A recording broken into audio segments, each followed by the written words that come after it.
Hey, good morning everybody. Today's going to be an experiment with the REC TEC.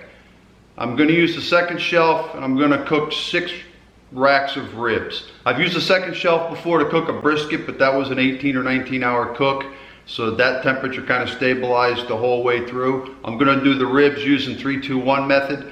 I use 3-2-1 all the time and they come out great. So I'm going to do the 3-2-1 method, but in that last 1 hour I'm going to monitor the temperature. Okay, for this cook, I got a temperature probe on the bottom shelf. I got a temperature probe on the top shelf. I'm going to use my ThermoWorks Smoke to monitor the temperature of this grill and see if there's much of a difference between top and bottom shelf. I'm going to start this up and get her heated up.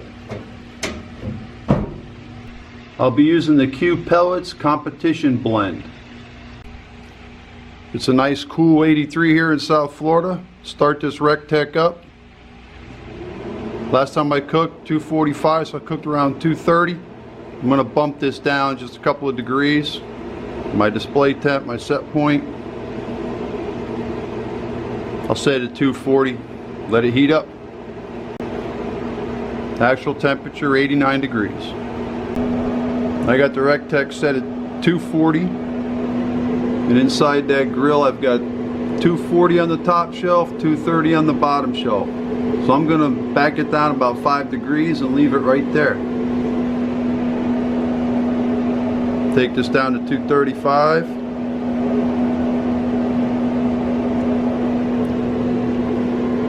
And that'll put me right at 225, 230. Perfect. Alright, 3 hours into the cook, the REC TEC is set for 250. The actual temperature inside it says it's 250. The top shelf's been running like 235, 240, and the lower shelf has been running, say, 205 to 210. Let's take a look at these ribs. Let's see what we got.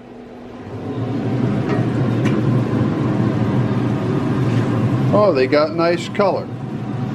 What I'll do is when I wrap them in foil, I'll rotate. The upper ones will go on the bottom, the lower ones will go on top. Let's get these wrapped and back on the grill.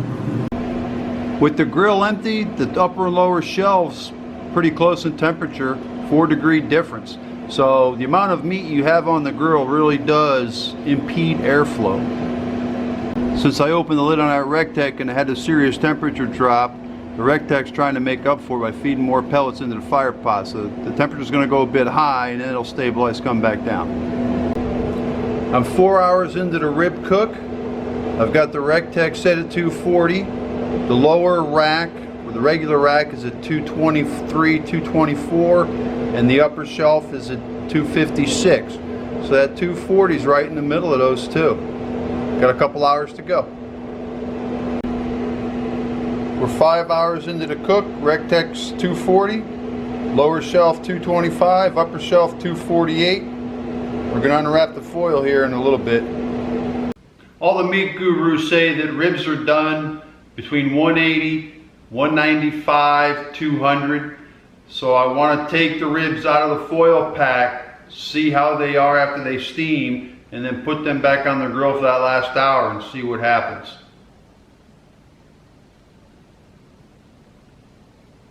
Okay, these ribs off the grill out of the 2 hours steamed, 196. Okay, got all the ribs unwrapped, got them on the grill. I put a probe in one of the racks.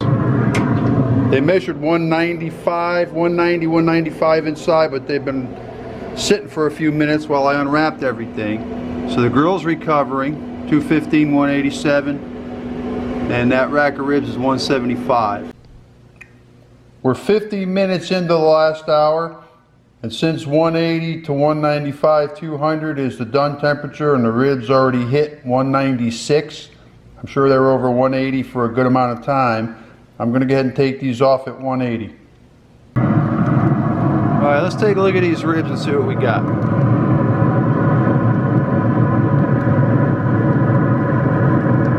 $188.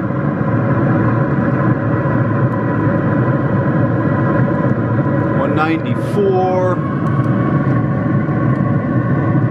$192. These are done. The ribs are done using the 3-2-1 method.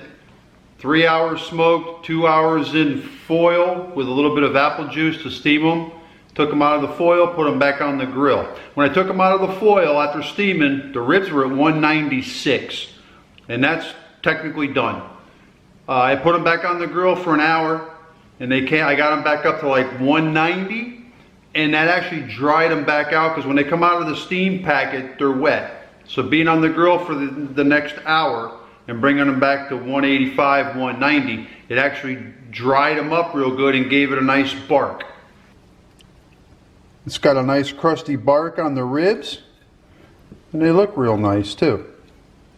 So now I'll have to give these a taste test. When I eat pork barbecue, I like a nice yellow sauce. I've got Blue Front barbecue sauce, local sauce here in Florida. Give me some of that Blue Front barbecue sauce. All right, let's see what these taste like. All right, here we go.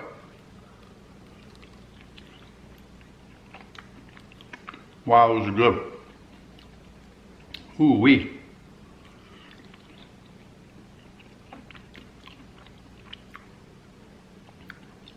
Oh, I wish I could describe it. I'm making a video to describe what I'm eating, and this stuff's delicious. It's crusty, it's nice, it's got a nice crust on it. That Blue Front barbecue sauce is really good. Maybe I'll take them off a little sooner, because once they get over 180, they're supposed to be done once they're above 180 for a period of time. The collagens break down.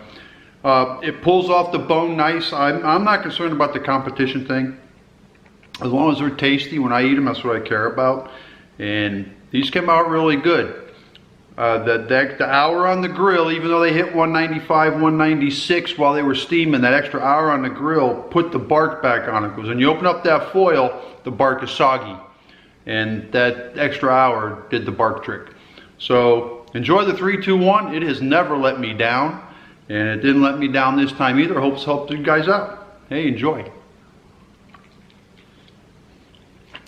I am. Wow.